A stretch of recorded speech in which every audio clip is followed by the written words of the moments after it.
Welcome to ACRT. Today is the 13th session and the topic for today's session is how to have a annual appraisal discussion with your manager. So in our last video we have seen that how to have a effective salary negotiation with the HR. So since the appraisal season is round the corner, we thought that in the continuation to the last video, let's cover this topic as well, wherein we give some ideas or some tips to have an effective annual appraisal discussion with your manager. So if you have not watched our last video, I'll link somewhere in the top corners. You can just have a look at that video as well. And today we are going to talk about how to have a annual appraisal discussions with your manager. On that note, let's get started.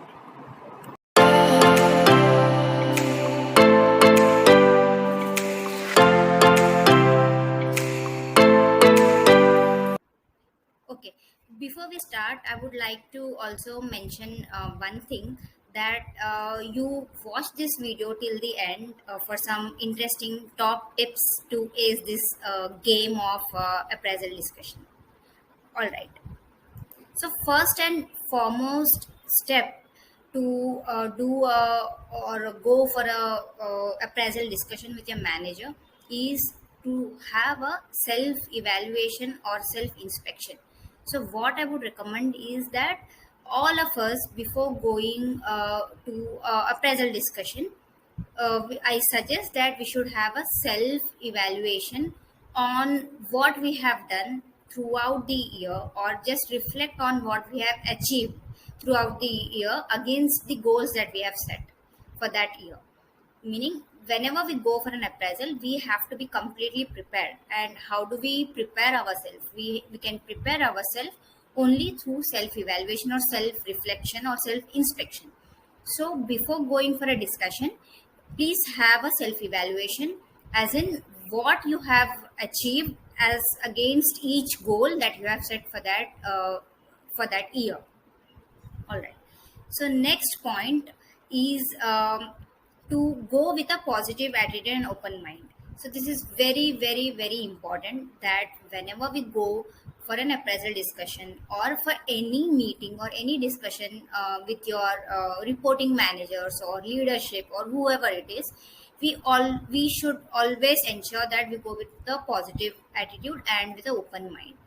Why am I saying that we should go with a positive attitude? Because if we feel negativity inside us, or if we just want something to vent our heart out during our appraisal discussion, definitely we are going to screw our appraisal for sure.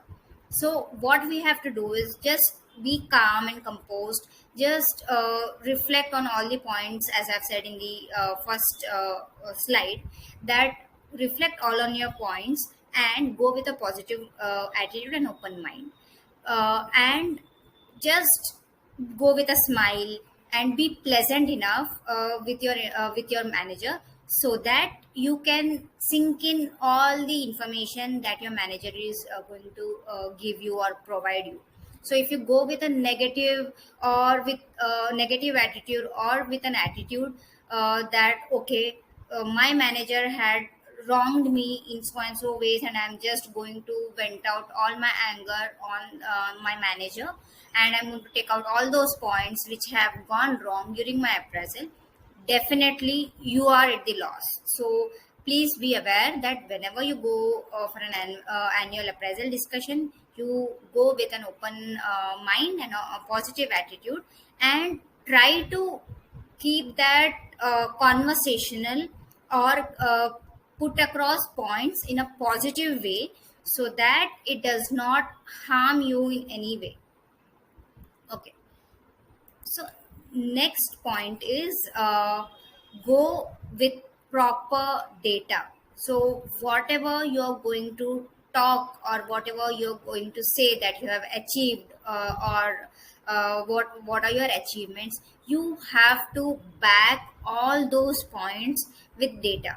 Because if you are just going to go, even though you are prepared, and if you're just going to go with to have a verbal communication or verbal conversation, your manager is not going to record everything in his or her mind, because you're not the only person who is going to be attending or going to go with a one-on-one discussion. It would be all your team members or whoever falls under that manager is going to have that conversation of annual appraisal.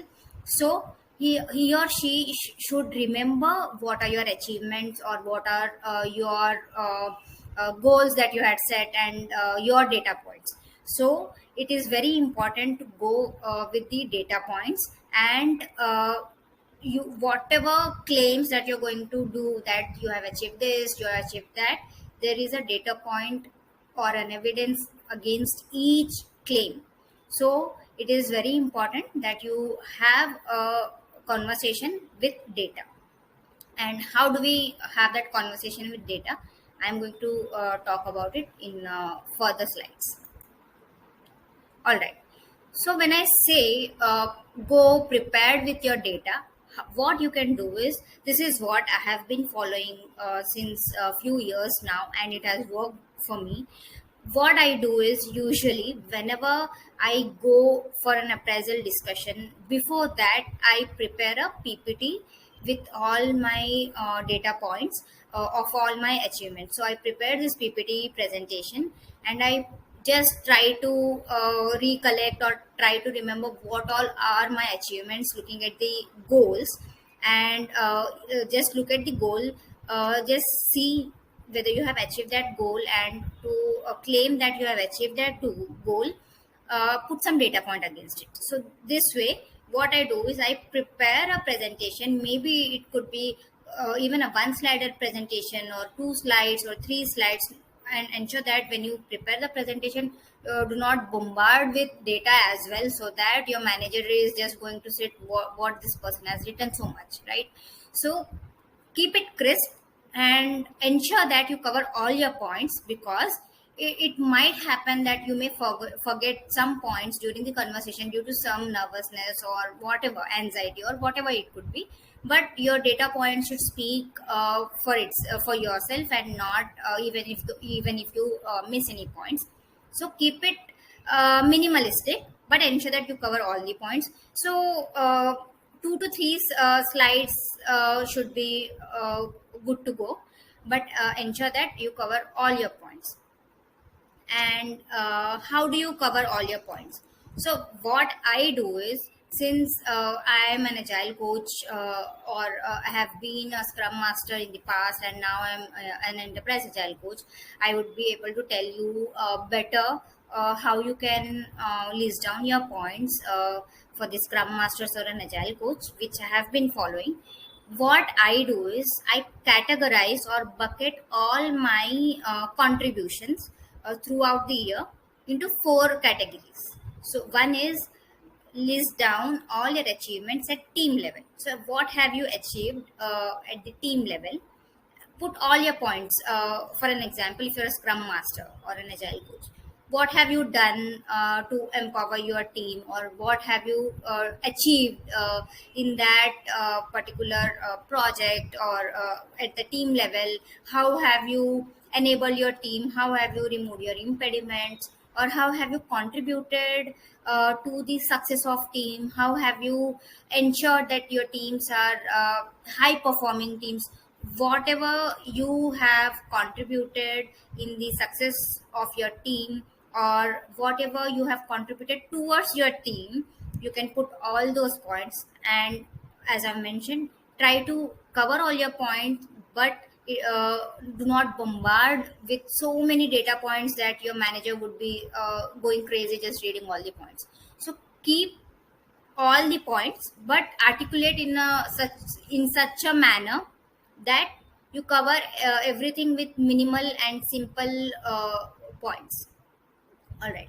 So after you have listed all your achievements at the team level, next what you can do is list down all your achievements at the program level or a project level. So what I mean is, so as I mentioned, categorize your achievements into four buckets or four categories. One is at team level. So list down all your achievements towards the team level. Next is your program level or an account level or a project level, whatever you want to call. What have you done to improve at a program level so that your program has improved from A to B? If you have any positive points, or maybe if you have any strong points to back up your claim. For an example, you have worked on some transformation, agile transformation, and maybe you might have seen that improvement or a graph from this to this. So maybe you can put some graphical representation of before and after improvement. Just a suggestion. I have done that. So I had done that some level of assessment where the team was earlier before starting the agile transformation, and where is the team currently after a journey of say 3 months or 6 months or whatever it could be. List down all those points. Or maybe this is the habit that I have, that whenever you work on any agile transformation, it is very important to check the happiness quotient of your team, whether your team is happy in terms of processes, in terms of working environment, whether your team is feeling safe, or whether you have provided that psychological safety or not. So there are multiple ways to check the happiness quotient of your team. So what I do is I seek for feedback. So I seek feedback from each and every team members, and I try to just consolidate everyone's feedback, and I put up that feedback uh, Excel or maybe a PDF or whatever, even a Word document as an attachment to back my claim or my achievement at a program level. Okay, so that also you can just add over here. So next category that you can put over here is what are your achievements towards value delivery to the customer. Having said that, you might not be directly contributing to the value delivery, but definitely you are going to help your team members uh, go in a right direction towards the value delivery. Or maybe you're going to show the path to your team members so that they can deliver value to the customer, or a customer is benefited out of whatever they have invested. So also maybe whatever customer contribution that you might have done towards uh, the value addition, or maybe in terms of process improvements or whatever it could be. So all those achievements you can cover over here. You can very well seek feedback from your customers as well, in terms of how have you achieved in your agile journey or whatever it could be. If I have to just talk in general context also, you can definitely ask your customer how has their experience been so far with you, or how have you contributed towards the success of the project, or success of the product, or value addition to the customer. So in that terms as well, you can kind of seek feedback or put points against value delivery towards the customer. All right, what is the next point? Yeah, you can also list down the achievements towards self learning. So these are all the points that I'm telling you what you could cover in your PPT, so that you can have a effective conversation with your managers for an annual appraisal. So what do you mean by achievements towards self learning? So what we have seen is, we have seen contribution towards a team, contribution towards your program, contribution towards your customer, and you also can have a contribution towards self. So what do you mean by contribution towards self? So what have you learned in this entire process of 1 year, or whenever you have this appraisal discussion? Not necessarily annually, it could be quarterly, it could be say half yearly. So whenever you have this conversation, you can also say what have you achieved. For an example, if you have written any blogs, or if you have written any articles, if you have published any white papers, or if you have contributed towards any community or COE or whatever, that also you can say. Or also important points, if you have done any certifications, skill enhancement, upskilling yourself, all those points come under self learning. What have you learned in addition to what you had in your previous year, or whenever you had that last conversation on an appraisal discussion, right? So whatever you have achieved, that you can put towards your self learning as well. So this also is very important point that you can cover towards your self learning. And also, while talking achievements towards self learning, I also remember one more contribution you can put is contribution towards the organization. So we all know that out of uh, all the goals or whatever we have set for ourselves, or your manager has in collaboration set for you. So we can, as I mentioned, categorize into different buckets, right? So one more category I think I can think of right now is you can also put towards your organization. So when I say what have you contributed apart from your project or program or customer, what have you contributed towards your organization? So it could be anything from contribution towards your center of excellence, if there is any. For example, if you're an agile coach or a scrum master, again I'm going back to the agile coach because I can relate to it in a better way or easily.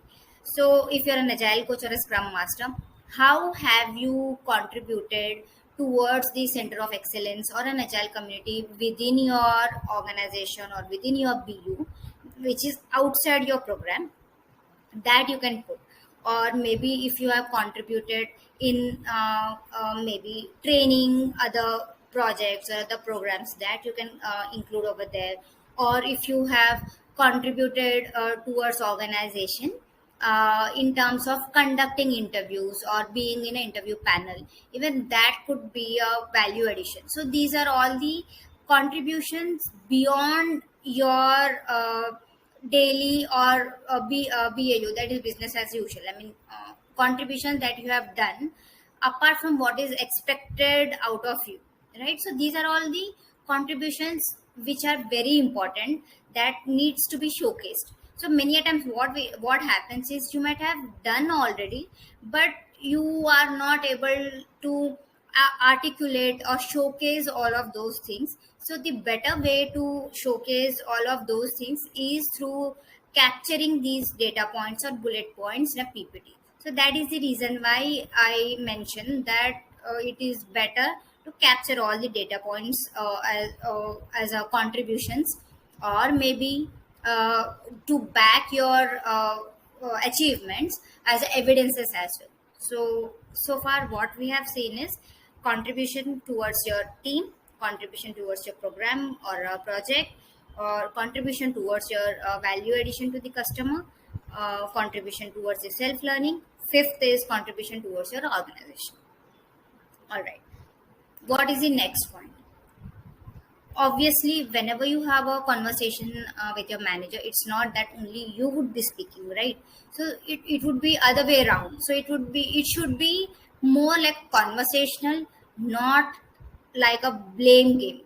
Remember that it is in your hands how you lead your discussion, how you lead your call, or how you lead your meetings.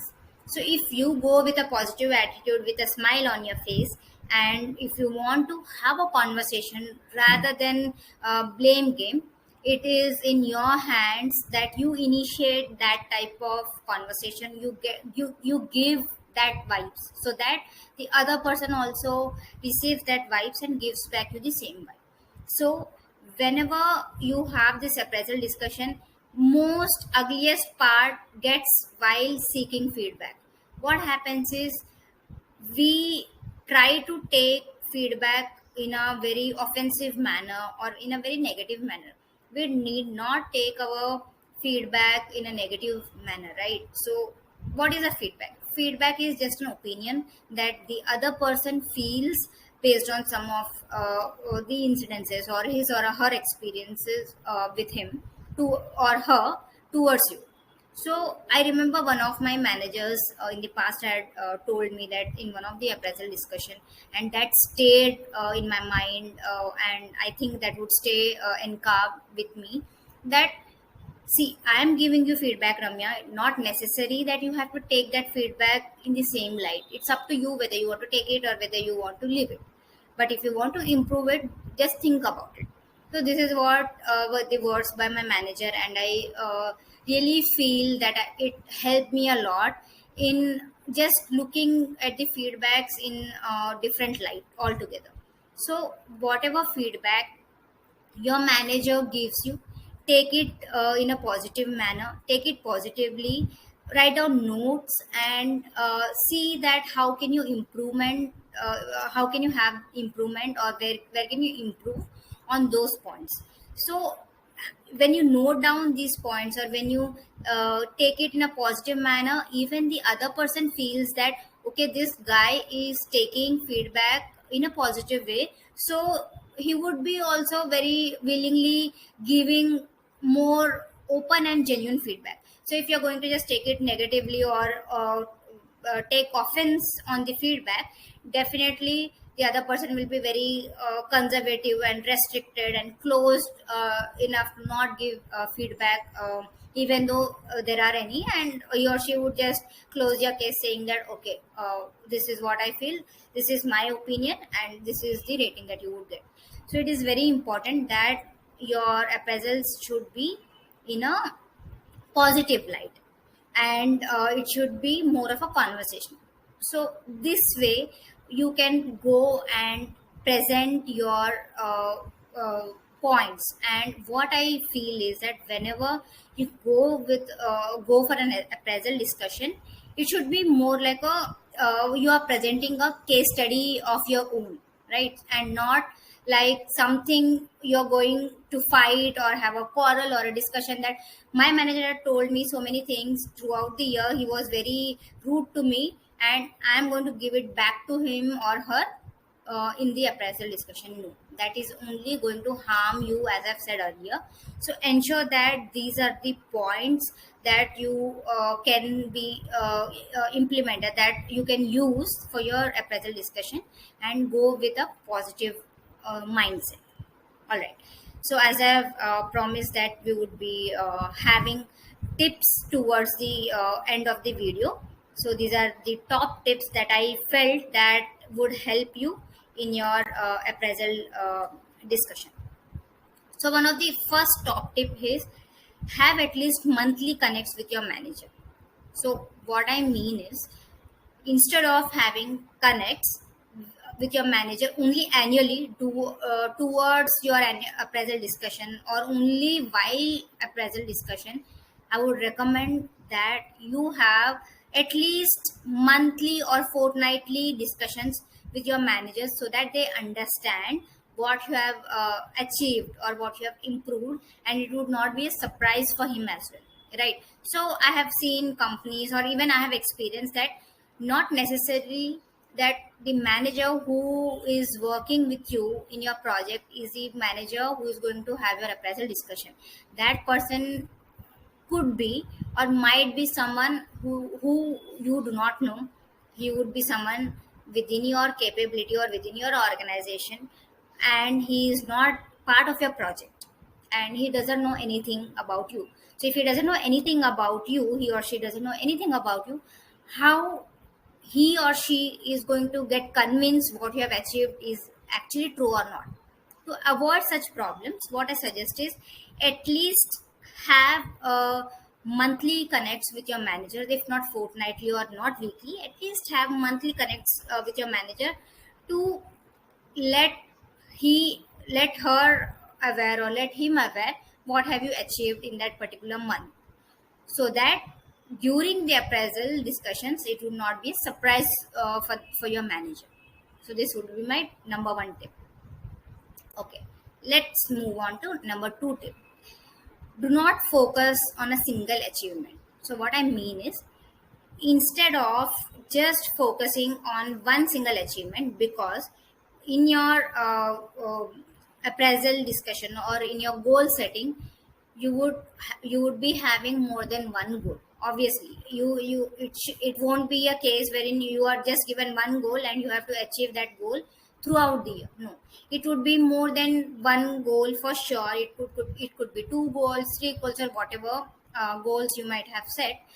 Do not write only a single achievement or achievement towards single goal. It should be more than one achievement that you have to talk about, because as I've mentioned, why have I categorized all my achievements towards into different buckets is that if not this could work. If not at team level, your program contribution could talk. If not that, your self learning could talk. If not that, customer delivery could talk. If not that, organizational contribution could talk. That means you are achieving or covering all the areas, not just single area. You're covering multiple areas and you're covering multiple achievements. With that, what happens is you give your manager everything, all the points that are expected, and some points which were not expected, which are beyond your expectations, which could be kind of a brownie point for you. So for that reason, I say that do not focus on a single achievement. Have more than one achievements in your kitty, so that you can back with more data. So that was tip number 2. What is the next tip? So next tip is, do not wait for the last day to fill your achievement. Why is why is that so? What happens is, most of us have this habit, even I had this habit, of filling up your goals or filling up your achievements on the last day, when your submission day has come. So if today is your submission day, do not sit with the data and fill it in the system. What happens is, you're in a lot of pressure to finish off whatever your achievements or goal setting or goal filling or achievements filling, appraisal, maybe feedback filling on the last day. So it happens that you tend to miss many points. So you don't want to be in a situation wherein you have missed all your points. Wherever or whenever that window has opened for you to fill your achievements or fill your data, go ahead and fill that data. And when you do that, as I mentioned, do your self evaluation or self reflection, so that you have all your data points. So while you prepare your PPT, you can also side by side fill in your achievement. Do not submit it, but save that data for your future reference, or when you want to reflect back right before the appraisal discussion with your manager, so that you can, if you have missed any points, you can add it. But if you feel on the last day, you miss that opportunity. So ensure that you take your time to fill your achievements and do not sit with this information only on the last day. Okay. Next tip, that is second last tip, tip number 4 is, write down your achievements as you achieve them throughout the year. What do you mean by that? What I mean is, as you achieve or as you pass your days in your project, or maybe reflect upon yourself maybe every month and see what you have achieved in this month. And whenever you reflect on, just go back to your goals and see whether you have achieved any goal or not. And if you have achieved, note those goals, note them down. What will happen is, you don't have to just remember or recollect towards the end of the year. You have all your achievements as and when you have reached that milestone. So set up few milestones for yourself and write down all those achievements or milestone as and when you achieve them, so that when you reach towards your appraisal discussion, you have all your points noted down, and you just have to see, okay, this is done, check, this is done, check, this is done, check. and you don't miss out any points. Because what happens is, the worst part of our appraisal discussion is that it's not that we don't work or we don't achieve anything, it's that we do not put all those points together, or we do not articulate or present our case in a way that we cover everything. That is our problem. So we might have achieved lot, but we have not covered all of, or not covered everything in our appraisal discussion. So to avoid such problems, write down all your achievements as you achieve them throughout the year. All right. The last tip for today is, always keep one aspirational goal. What do you mean by aspirational goal? Aspirational goal means one goal set for yourself throughout the year, which is difficult to achieve, or which is not so easy to achieve, or which is aspirational for you. So that what happens is, if you keep one aspirational goal for yourself, you will strive hard or work hard towards achieving that goals, right? And it is not that easy to achieve, but it is very it could be, I mean, not related to towards your program or towards your team, towards your organization. It could be a aspirational goal towards your self learning as well. So keep one goal aspirational, so that you will try doubly hard to achieve that goal, and it would give you at least a self satisfaction that for this year, this was my aspirational goal, this was very difficult for me to achieve, and I have achieved it. So it will bring that competitive edge or competitive nature with inside you. And when I say competitive nature, not competitive towards other, competitive with yourself. It would help you to become better version of yourself each year, or each time when you have this appraisal. So ensure that you keep at least one goal aspirational. So these were my top 5 tips for this topic, and these were the points that I had for this topic. If you like this video, please hit that subscribe button and like button on YouTube. And I hope that this video was helpful to you. And leave the comment in the comment section. And that's all for today for this video. And I will come up with next video with another topic. Thank you so much for watching.